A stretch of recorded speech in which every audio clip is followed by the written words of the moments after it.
అందుకే మేము చాలా సందర్భాల్లో అడగడం జరిగింది.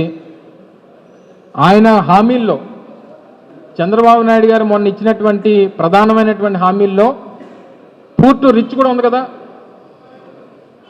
అంటే పేదవాన్ని ధనవంతుని చేస్తానన్నటువంటి హామీ కూడా మొన్న ఎన్నికల్లో ఆయన ఇచ్చారు.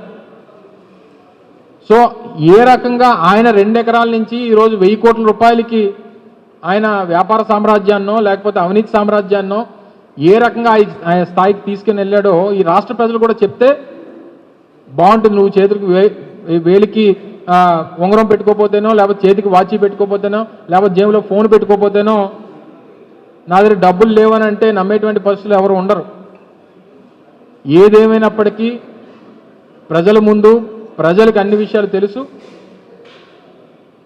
మోసపోయేవాడినే మళ్ళీ మళ్ళీ మోసం చేసేటువంటి ఆర్ట్ చంద్రబాబు నాయుడు గారికి ఉంది కాబట్టి 4సారి కూడా మోసం చేసేటువంటి అవకాశం ఆయన దొరికింది. ప్రజలు మరొకసారి మోసపోయారు. ఇప్పటికన్నా ప్రజలు తెలుసుకోవాలని చెప్పి మీ ద్వారా కోరుతా ఉన్నా.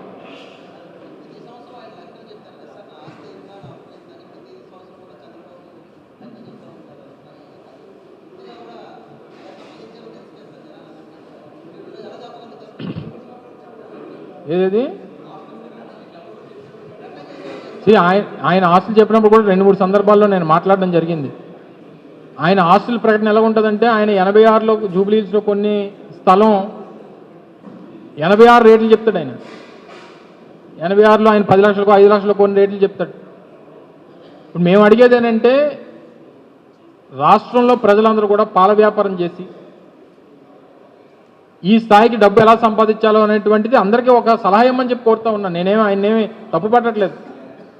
ఆయనలాగా డబ్బు ఎలా సంపాదించాలో చెప్తే పూర్ టు రిచ్ అనేటువంటి దాన్ని ఆయన హామీ నిలబెట్టుకునేటువంటి వాడు అవుతాడు. సో ఏదైతే జగన్మోహన్ రెడ్డి గారి మీద అనేక సందర్భాల్లో చేసినటువంటి ఆరోపణలు, జగన్మోహన్ రెడ్డి గారి రాష్ట్రంలో నూతనంగా ఒక రాజకీయ పార్టీ పెట్టినప్పటి నుంచి చేస్తున్నటువంటి ఆరోపణల్ని ఏదొకటైనా ఈ రోజుకైనా నిరూపించారా చెప్పండి.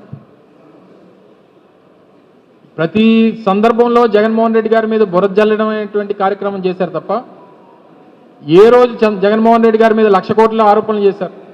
తీరా సిబిఐ ఛార్జ్ షీట్లు తీస్తే అంత కలిపి 1,200-1,100 కోట్లకు వచ్చింది. అందులో కొన్ని కేసులు ఆల్రెడీ కొట్టేసేటువంటి పరిస్థితులు వచ్చాయి. కొన్ని కొట్టేశారు, కొంతమంది దాని నుంచి బయటపడ్డారు. కేవలం రాజకీయ కక్షతో చేసినటువంటి ఆరోపణలు చేసి నేనేదో సచ్చిల్లుని అని చెప్పుకునేటువంటి ప్రయత్నం అనేక సందర్భాల్లో చంద్రబాబు నాయుడు గారు చేశారు. కానీ ఈరోజు ప్రజల ముందుకి వారి తాలూకా ఆస్తుల వివరాలు కొన్ని అంకెలు కూడా మర్చిపోయారు అనేటువంటిది మా తాలూకు వాదన. ఏదేమైనప్పటికీ ప్రజలకి పూర్ టు రిచ్ అనేటువంటి హామీని ఎప్పుడు నెరవేరుస్తారో అనేటువంటిది కూడా చంద్రబాబు నాయుడు గారు చెప్పాలనేటువంటిది మా డిమాండ్.